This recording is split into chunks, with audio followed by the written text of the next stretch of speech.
what a year 2020 has been. And we're almost at the end of it. We're now beginning to move into a new year, a new beginning. And for me, the question remains the same. In spite of all the challenges we face, the hardships we face, I mean, think about what we've seen this year, from a global pandemic to international quarantines, to every one of us facing challenges that were so unexpected. And now some of you, even right now, are in the middle of those challenges.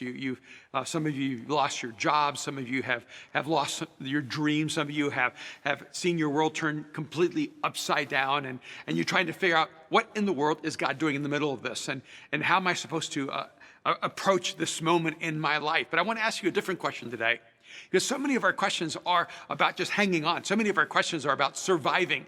So many of our questions are looking backwards. I want to ask you a question that's going to hopefully move you to look at your life going forward. What kind of world will we create? So we have 2020. We have challenges that were unexpected. We face global issues that have seemed almost insurmountable, and we're still in the middle of it. We're not through it. We're in the middle of this tsunami. But what happens so oftentimes in the middle of crisis is that all we do is just try to hold on. We just try to survive. We get a mentality of paralysis and fear and maybe even apathy. But if this is the moment that we're in, if this is the moment that God has chosen to place us in this moment in history, then we need to realize that we have the same mandate, we have the same stewardship, we have the same responsibility, and we have the same opportunity to create a world that humanity desperately needs. I want us to go back to Isaiah 61, verses 1 through 6. These are words, for those of us who are familiar with the scriptures, that are descriptive of Jesus, of his coming into the world, long before Jesus stepped into human history. These words were a description of his mission, his mandate, of what he would do when he walked on this earth. This is what Isaiah wrote. "The Spirit of the sovereign Lord is on me, because the Lord has anointed me to proclaim good news to the poor. He has sent me to bind up the brokenhearted, to proclaim freedom for the captives and release from darkness for the prisoners, to proclaim the year of the Lord's favor and the day of vengeance of our God, to comfort all who mourn and to provide for those who grieve in Zion, to bestow on them a crown of beauty instead of ashes, the oil of joy instead of mourning, a garment of praise instead of a spirit of despair. They will be called oaks of righteousness, a planting of the Lord for the display of his splendor. They will rebuild the ancient ruins and restore the places long devastated. They will renew the ruined cities that have been devastated for generations. Strangers will shepherd your flocks. Foreigners will work your fields and vineyards, and you will be called priests of the Lord, and you will be named ministers of our God. You will feed on the wealth of nations, and in their riches you will boast." I think this declaration is so astonishing, even in the time of Isaiah, with oppression and captivity, and the average everyday person would not look at that moment in their life in the time of Isaiah and think, oh, tomorrow's gonna be better than today. Oh, we have a bright and wonderful future. I mean, the people of Israel went from conquest to conquest to conquest, from dominion to dominion to dominion, from oppression to oppression to oppression, whether it was the Egyptians or the Chaldeans or the Persians, the Medes, whether it was the Romans or the Babylonians. It seemed that the entire history of Israel was a history of longing for a better future in the middle of an overwhelming present. I think that in many ways depicts and describes the kind of moment that we're in right now. We long for a better future, but if you take the material of this moment, it seems almost absurd to think that tomorrow can be better than today. And yet Isaiah describes the coming of this Messiah, the Christ, this one that we come to know as Jesus, that his view of the future was so dramatically different, and what he would call us to become was so extraordinary. Go back up to the beginning of this in verse 1. And let's just set the backdrop. It says, "The Spirit of the sovereign Lord is on me, because the Lord has anointed me to proclaim good news." Let me just stop here for a moment, because the description is extraordinary, but there's a posture that is the beginning point here, because you cannot proclaim what you do not see. You cannot proclaim what you do not know. You cannot proclaim what you do not have conviction of. And so when he says, "I'm here to proclaim good news," it tells us that that he sees what we cannot see. And one of the things that happens when you begin to connect to who God is in your life, and you begin to allow God to shape not only who you are as a person, but how you see the world around you, and even how you see the future, it changes your posture, and it allows you to address the question, what kind of world will you create? From the vantage point of the world that God would create through you. Because you can see what the world cannot imagine. And that's the beginning point. Before we get the descriptions that are so elegant and poetic and beautiful and life-giving, that we have to see that he had to be able to imagine a different world than everyone else. And when you connect to the Spirit of God, when the Spirit of God is on you, when God anoints you to see, you begin to see a future that others can't see. You begin to imagine a future that others cannot imagine. And so in the middle of crisis, you see creation. In the middle of despair, you see hope. In the middle of a moment where everyone is overwhelmed and is confused and is afraid, you begin to see hope and courage and new possibilities. And so if you want to step into the posture that Jesus stepped into when he walked on this earth, you have to allow God to begin to give you the eyes to see what no one else can imagine. When I used to work with the urban poor, one of the things I discovered was that when you're on the outside looking in, you begin to realize, oh, there's a poverty of food, there's a poverty of housing, there's a poverty of economic opportunity. And you can see these really tangible spaces where poverty affects a person's everyday life. But what I didn't see until I was there for over a decade was that even though there's a shortage of food and a shortage of housing, and a shortage of opportunity, what is the greatest deficit that poverty steals from you is the ability to see a better life. Is the ability to imagine a different future. It's the loss of a dream. And when I began working with people, at first I was just trying to help a person get a job or get a place to live or have a different relationship to their income and to their struggle through welfare. And I began realizing that before I could help anyone with anything concrete, I had to actually begin to work with their inner posture. I had to convince them that their life could be better, that their life could be different. I had to begin to deal with the poverty of imagination, the poverty of a dream. And if you can help a person begin to dream of a new life, of a new world, of a new themselves, then you have the material to work with to help that person create a new life. What God does with those of us who are his people, as he places his Spirit within us, is that we're not blind to the possibilities of a better future. We do not let despair, we do not let fear or hopelessness become the filter through which we see life. You can see what the world cannot imagine. People have lost not just their jobs in 2020. They've lost not just their stability in 2020. They've not just lost their hopes in 2020. People have lost their imagination. They've lost their dreams, and they've lost the capacity to see a future that humanity desperately needs. When God's Spirit begins to work in me, I begin to see things I couldn't see before. I begin to dream new dreams and imagine a new future. And I begin to realize that imagination is the playground of God, where God begins to show me what he can do in me and what he can do through me. And I want you right now to realize that the imagination is where God begins to paint the future into our souls. It's in our imagination, through our dreams and this capacity to have vision, that God begins to allow us to see what no one else can imagine.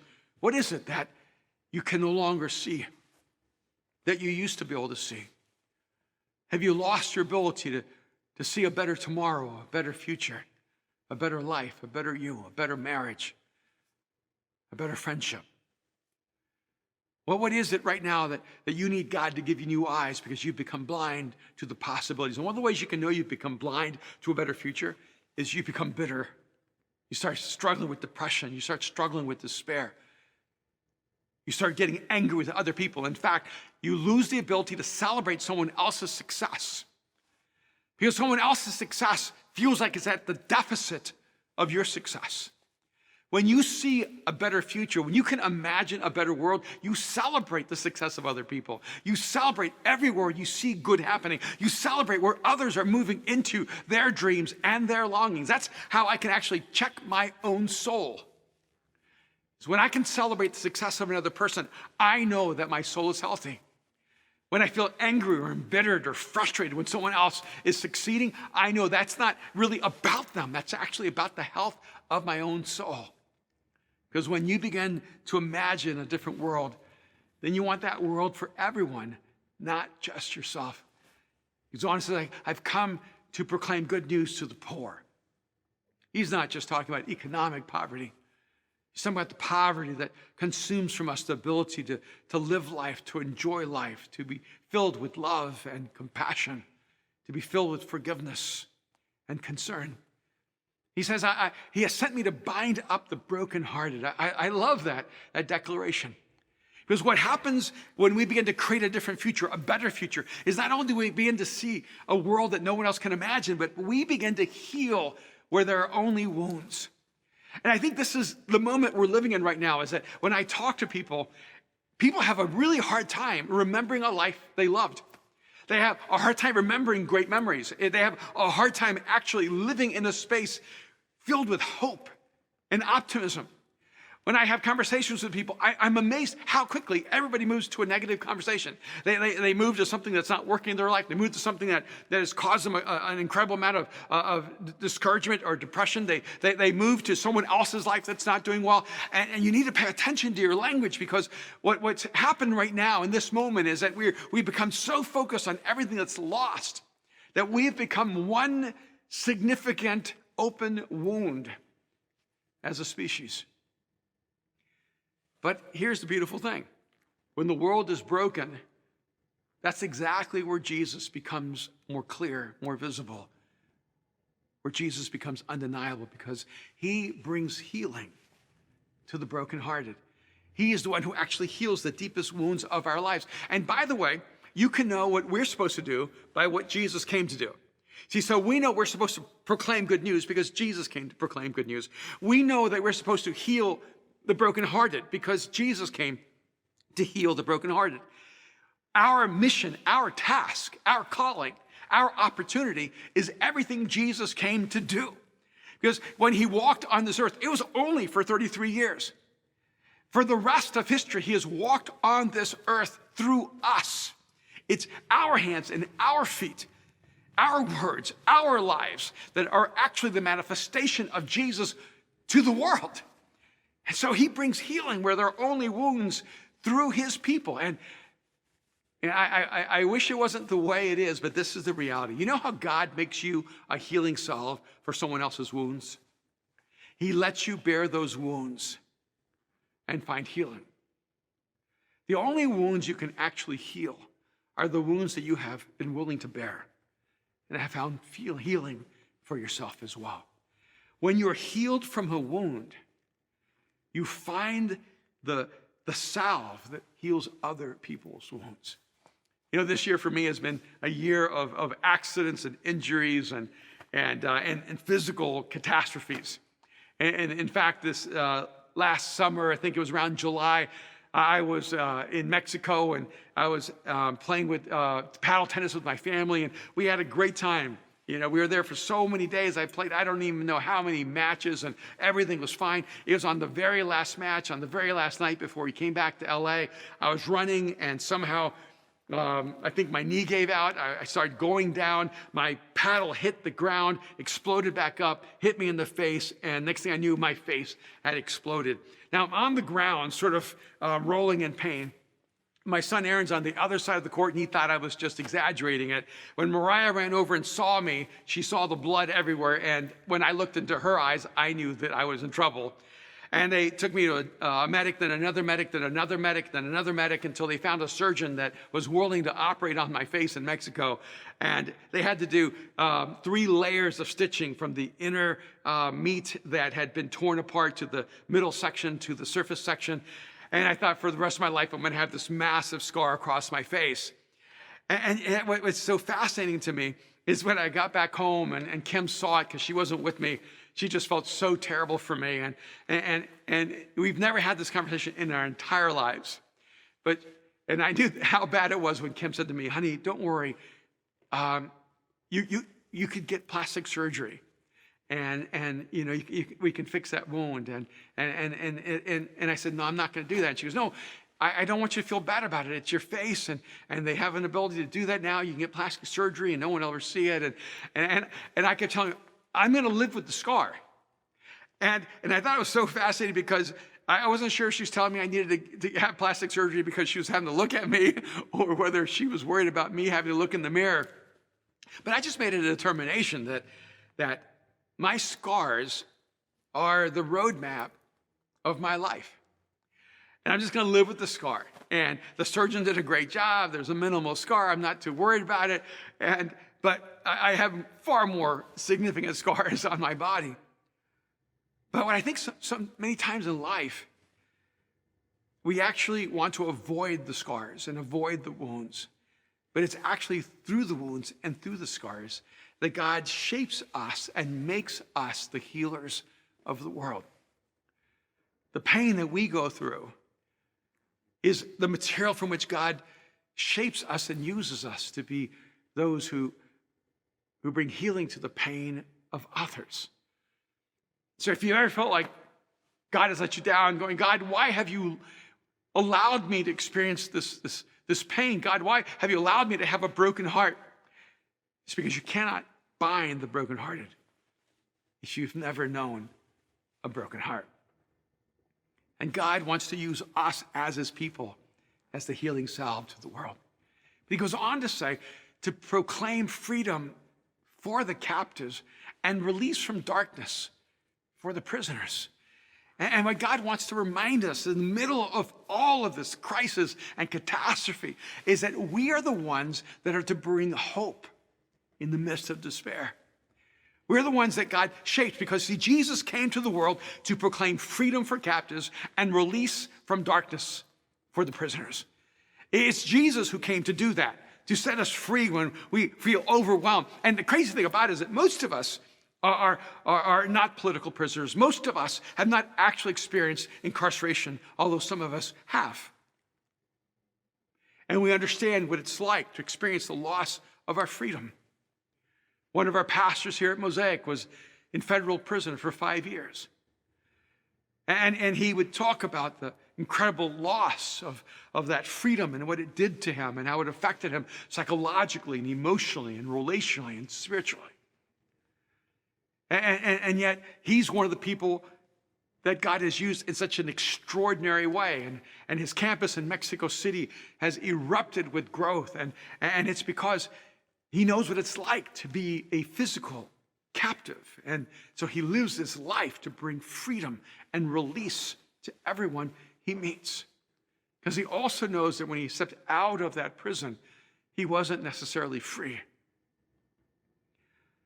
That freedom doesn't simply come when the door unlocks. The freedom comes when we allow God to bring us that deep inner freedom where he releases us from despair and hopelessness and moves us to hope and to a future. What kind of future are we going to create?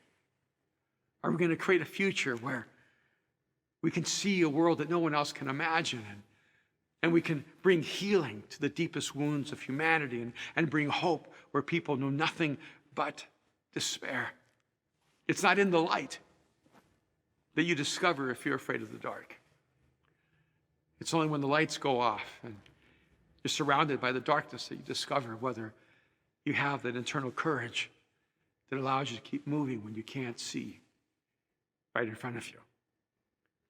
A few weeks ago, my wife Kim wanted to get away, and we wanted to go see the leaves change on the east coast of the United States. And so we took a flight over to New Jersey, and then we rented a car and started driving down what's known as the Shenandoah Mountains. And we were trying to catch that peak season. And sometimes we were too soon, and sometimes we were too late. It never felt like we were really there exactly the right time.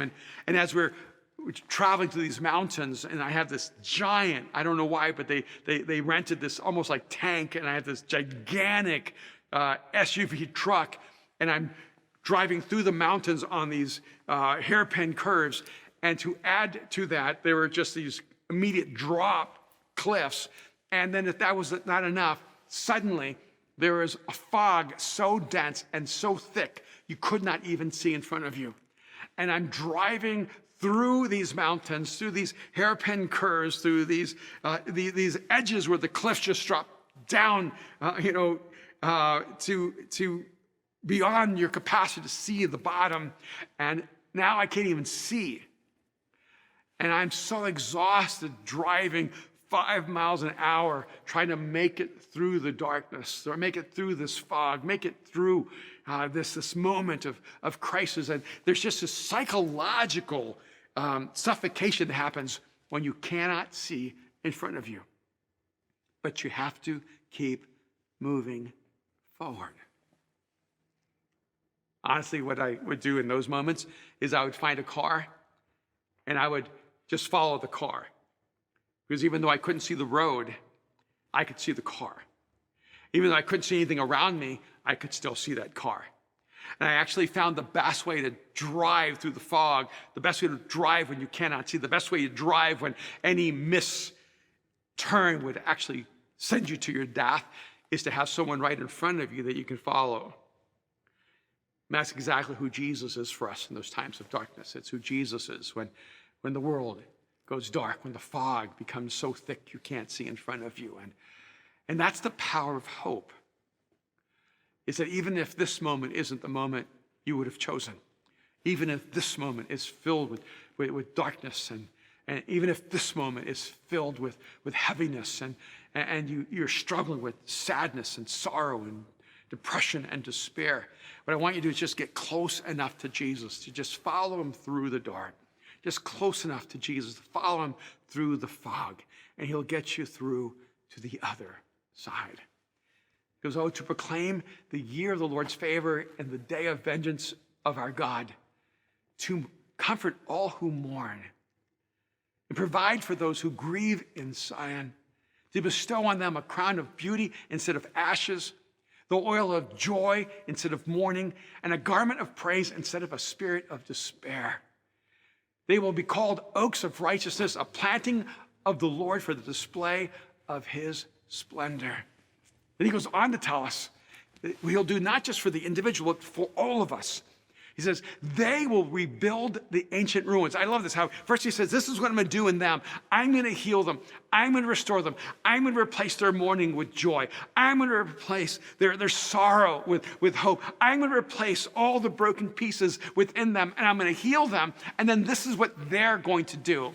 They will rebuild the ancient ruins and restore the places long devastated. They will renew the ruined cities that have been devastated for generations. Strangers will shepherd your flocks, and foreigners will work your fields and vineyards, and you will be called priests of the Lord, and you will be named ministers of our God. You will feed on the wealth of nations, and in the riches you will boast. It says, you will create a new world out of the broken pieces. And this is a shift. I want you to pay attention to this, because in the first point, he begins to tell us everything God is going to do in us, but then he tells us what he's going to do through us. So he's going to bind up our wounds, and he's going to set us free, and he's going to heal our broken hearts, and he's going to create in us a new world. And when he creates in us this new us, he creates in you a new you. And when he creates in you a new you, he does that because that way you can create a new world. You cannot create what you are not. You can only create out of who you are and what you are. He says, and then you will create out of the broken pieces. Let's go back up just a few verses. I want you to listen to it again. They will rebuild the ancient ruins and restore the places long devastated. Verse 4. They will renew the ruined cities that have been devastated for generations. LA has just been devastated in 2020. We drive down Melrose Avenue to Melrose Place, and we just see building after building after building boarded up. We've seen buildings that have been graffitied and destroyed. We see business after business after business that could not survive the economic devastation of a national quarantine. And behind every building that's now empty are lives that have been devastated as well. Behind every restaurant and every business and every shop that has been lost, there are people who have lost their dreams, and they have lost their futures, and they have lost their hope. He says, no, I'm going to do this in you so that you can rebuild the ancient ruins. I'm going to do this in you so that you can restore the places long devastated. I'm going to do this in you so that you can renew all that's been lost, restore all that's been lost, and create what has never even been imagined. This is what God wants to do through you and through me. He wants to teach us how to create a new world out of the broken pieces of our lives. You know, one of the things you learn as you live longer is that you don't heal as fast as you used to. And I still love to play basketball, and I still love to be competitive and be physical. But I don't heal as fast as I used to. I end up with an injury, and I'm out for 3 weeks. I get hit, and I'm out for 6 weeks. I get hit, I'm suddenly having knee surgery. I'm suddenly having, shoulder surgery, whatever it may be. And it just seems like the older I get, the slower I recover.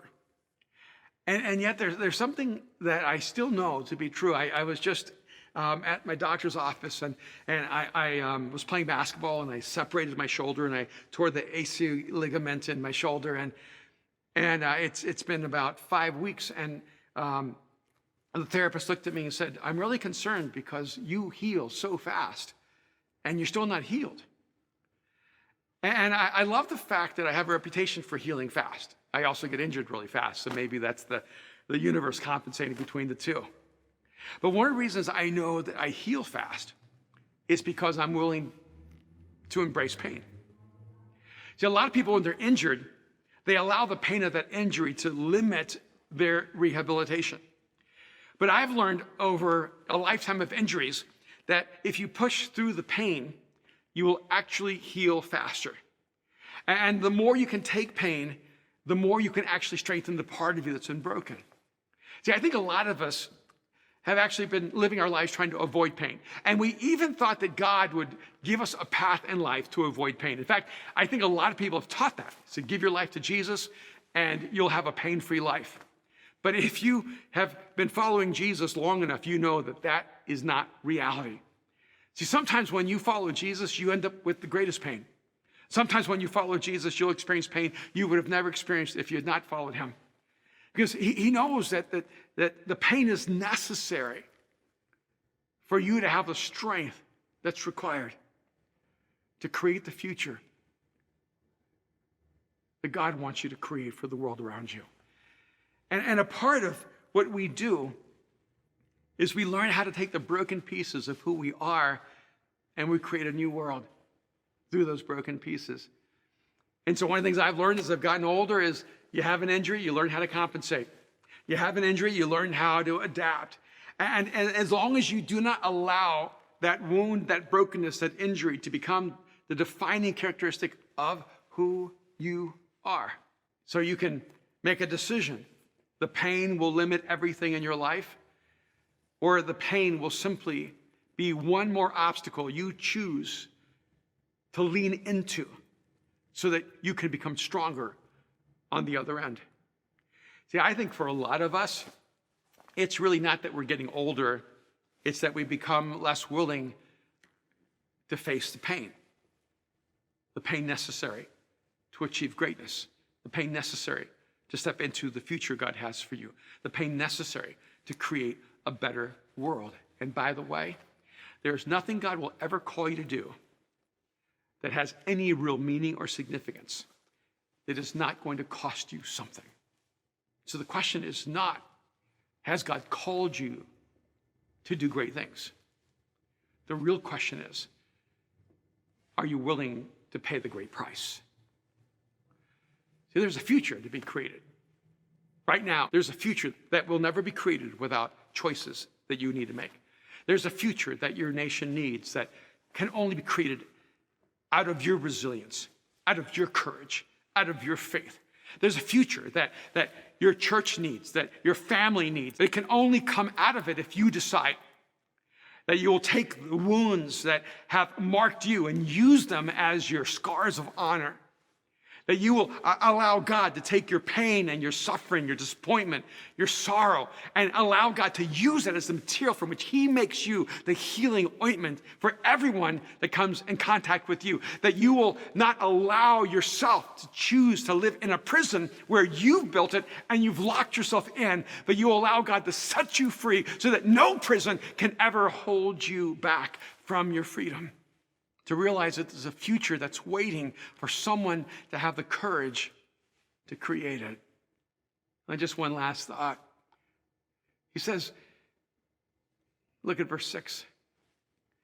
And you will be called priests of the Lord, and you will be named ministers of our God, and you will feed on the wealth of nations, and in their riches you will boast. I don't even know what to do with that, to be honest with you. And I'm not sure how it applies to every one of our lives, but I'm just going to sort of just lean into it right now and just allow myself to receive the benefit of that promise. You will feed on the wealth of nations, and in their riches you will boast. I think what God is saying is that nothing but nothing can hold you back from living the life he created you to live. Because you are the creators of the future. You will be called the priests of the Lord, and you'll be named ministers of our God. And God has leveraged the entire universe in your favor. That everything that God created is created to give us life. Just look at your wealth right now.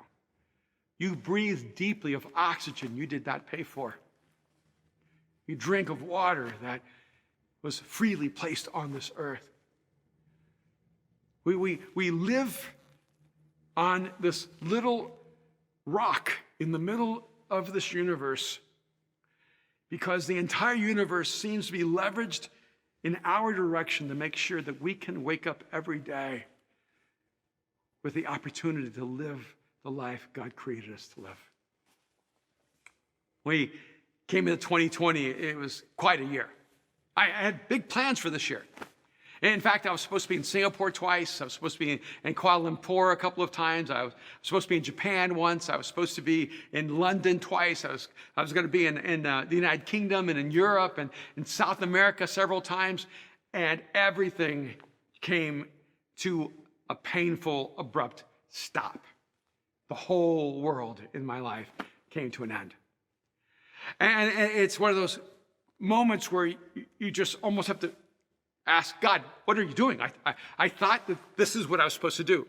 And maybe you're exactly where I was going. I thought this was the life I had for 2020. This was my future. This was my mission. This was my calling. This was my destiny. Now it's all gone. Then I watched so many of my friends lose their companies, lose their jobs, lose their dreams, lose their future. Some of them lose their families. Too many of them lose their families. Because the weight of the pressure of this moment was more than they could bear. So in the middle of it, I knew I had to create. I knew that in the middle of this crisis, I had to find some way to create a different future. And so we began working on projects, even here at Mosaic in Los Angeles. Kim had a dream of starting of building a school in Malawi, and all of it was coming to an abrupt halt, and we just made a decision. We're going to build that school. And of course, the initial costs that I was given were nowhere close to the real cost of building this school, and this project that I thought would cost us a little bit was now costing us hundreds of thousands, and then was getting close to $750,000. And I could just feel inside of me going, I think we need to stop. I don't know if we can bear this much. But something inside of me said, you can't pull back. You guys just need to keep moving forward, because Kim was not going to surrender this. And my wife was just set on this mission. She was going to build this school with our teams that would educate 1,600 students from around 63 different tribes in one of the poorest and under-resourced countries in the world, on a continent that all of us should take some responsibility to help. And so before I knew it, we were just full force in, and then we saw the foundation being laid for the school, and she comes and says, if they can find a way to do solar energy, they can actually do an adult school for adults. And the dreams did not get smaller. The dreams just kept getting bigger and bigger and bigger. And it's almost as if God said, don't worry about it. You will feed on the wealth of the nations. That doesn't mean you're going to live in luxury. It means that you will have all the resources you need to fulfill God's purpose in your life and through your life.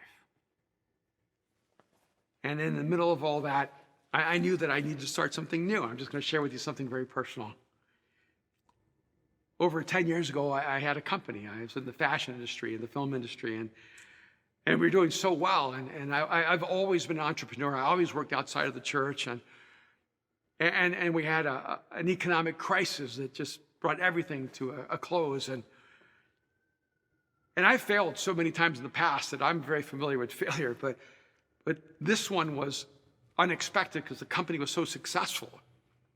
And then everything just came to an end. And I spent 5 years working my way out of massive debts and years making sure that the people who were involved in the company finished every project. And so Kim and I took about $1 million loan on our house so that we could actually make sure that everyone was taken care of, so that nobody had any negative consequence to working with our company. And that memory stayed with me for the last decade at least. And I've had a warehouse full of vintage World War II material that I used to use to design bags and different materials. And my wife's like, Sally, get rid of it. Just put the past behind you. And my son was like, Aaron's like, Dad, just sell it. Just get rid of it. Let's never go back that way again. But there was something inside of me that said that was one of the most painful moments of my life. And I'm going to hold on to that material because one day I'm going to create a new future through the material that represents my scars, my brokenness, my wounds. And so during 2020, in the middle of the pandemic, in the middle of quarantine, I just decided I'm going to go back into the fashion industry. I'm going to start a new line. I'm going to start a new collection. I'm going to create out of the pain. I'm going to create out of the crisis. And I'm going to take the material that represents my wounds and my scars, my failures, my disappointments, and I'm going to use that material to create a new future, to create something beautiful out of it. And so you'll be one of the first ones to see what I'm wearing today is a part of that collection. And I just have these old fabrics that have been redesigned to create a new expression of hope. Now, not everyone wants to design clothes and make a statement through what you wear, but let me tell you, every day when you get up, you're either putting on despair or you're putting on hope. You're either putting on fear or you're putting on courage. And maybe one of the reasons that I'm so drawn to the material is that it's this old World War II canvas, and it reminds me of a time where men and women risked their lives for the freedom of the world. And I want to get up in the morning and remind myself that people need me to live my most heroic life. They need me to answer the question, what kind of future will I create? With the answer, I'm going to create a future filled with hope. I'm going to create a future filled with forgiveness. I'm going to create a future filled with love and compassion and faith. And again, I want to ask you, I don't know what the material of your failures are, the material of your pain and your scars and your disappointments. But I do know this. God can take all the material of all the pain and disappointment of your life and use that material to create a new you, a new life, a new future. Never underestimate what God can do with the material of you. The only question is, what kind of future will you create? What kind of future will you settle for? What kind of future are you willing to fight for? by the way. That's what Jesus did. God himself stepped into human history 2,000 years ago. Took on flesh and blood. Talk about choosing a material. He walked among us, lived a sinless, perfect, beautiful life. He allowed himself, though innocent, to be crucified as a criminal. He gave his life as a sacrifice so that we could live. He died a grueling, agonizing death on a cross so that we would always know that there is a future and hope, that there is freedom for all of us. And if you're in this moment right now and you feel overwhelmed by life, and maybe you're struggling with just discouragement or depression, or maybe you're filled with anxiety or stress, or maybe you just feel like you just had the wind that knocked out of you and you just can't find your way back up on your feet to believe that your future can be better than your past. I want you to realize that that's exactly why Jesus came. He took on the wounds so that he could heal you. He took the pain so that he could actually give you strength. He took on that agonizing death so that he could be your source of life. And he's just waiting for you to open up your life to him, to trust him, so that he can recreate you, so that through you he can create a better world. And if you're listening right now and you've never trusted Jesus with your life, if you've never crossed that line of faith and given your life to him, I want to invite you right now, this moment, to do that with me.